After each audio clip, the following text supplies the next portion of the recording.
We've seen hundreds of existential characters across all forms of cinema.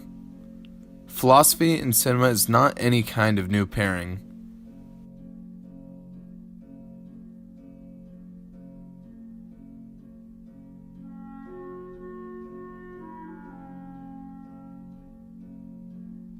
But one director that sticks out in his creation of existential characters is Terrence Malick.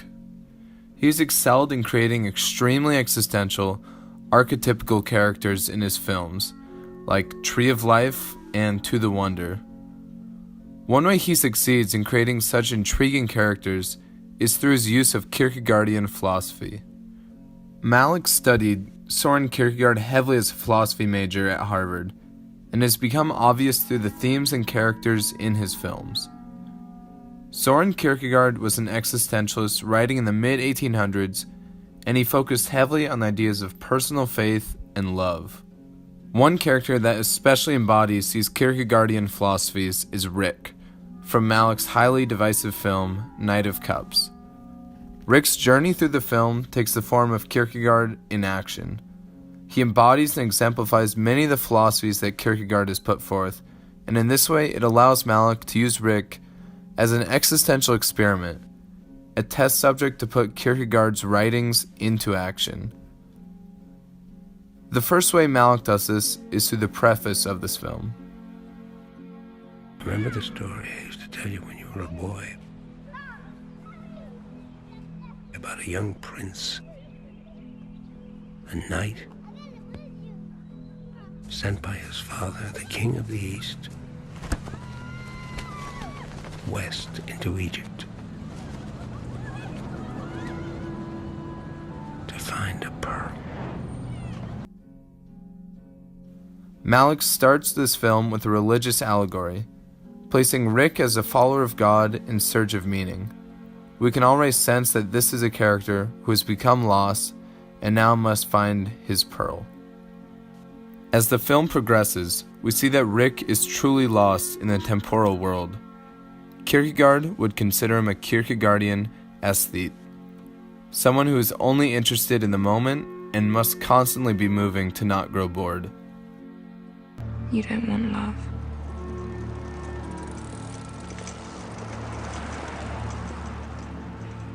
You want a love experience. He's someone that doesn't want to fall in love, but would rather just have the mood of falling in love. It's become obvious that Rick is not only lost, but confused. As he enters a party, seemingly in a place of extreme temporalness, we see a double take on a girl with faith tattooed on herself. This introduces Kierkegaard's idea of repetition in the journey to faith. The idea that someone can achieve true faith by going through a process of repetition, such as giving up everything only to gain it all back. This relates to the story of Abraham and Isaac, which he talks about in one of his main writings, Fear and Trembling. In the story, God demands Abraham to sacrifice his son, but stops him just before he goes through with the act. In that moment, Abraham had lost everything, but at the same time, through his faith, he gained it all back. A way of seeing this categorization of faith is through the metaphor of swimming. From a quote of Kierkegaard, he states, "When learning how to make swimming movements, one can hang in a belt from the ceiling. One may be said to describe the movements all right, but one isn't swimming. Likewise, I can describe the movements of faith, but when I'm thrown into the water, although I may be said to be, I make other movements. I make the movements of infinity, while faith does the opposite. Having performed the movements of infinity, it makes those of finitude." It is at this point in the story that Rick begins his dive into faith and his journey towards being a knight of resignation. In Kierkegaard's writing, the knight of resignation is one who jumps in the pool, but doesn't start swimming. It's someone who is reconciling with the world they live in, but haven't made the move to the eternal.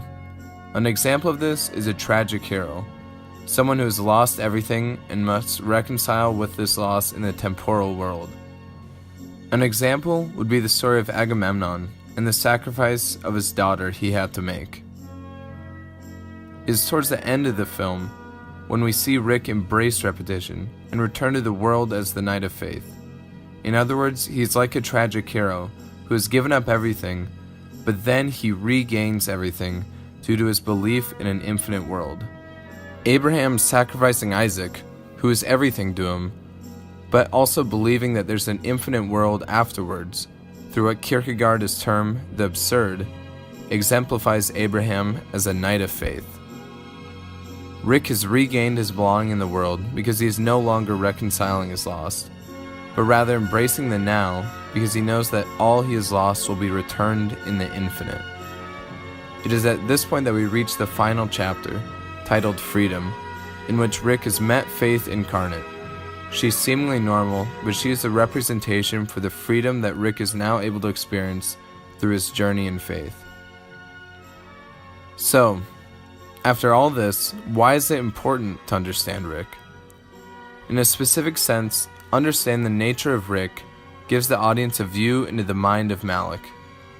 The actions of his character give us an idea of what we should be searching for, what we should be drawing from the film. In a bigger sense, this level of philosophical detail behind a character helps create not only an interesting, but also an insightful story.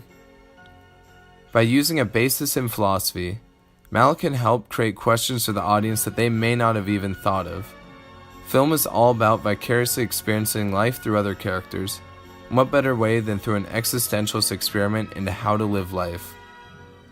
The journey of Rick is a journey that we can learn from.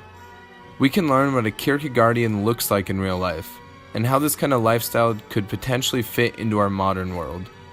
A Malick film is so impactful because it helps bring Kierkegaard to reality. Malick's camera style just further emphasizes this kind of reality.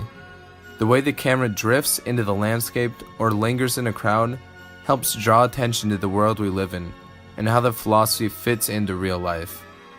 The jump cuts and editing he utilizes don't emphasize a simple timeline narrative, but rather show a broader scope. Memories, experiences, and emotions seem to fall into his editing as clips race past like a life being lived. All this is vital for creating a Malick film, because as the credits roll, he wants the audience to examine the film. But more importantly, he wants them to examine their life.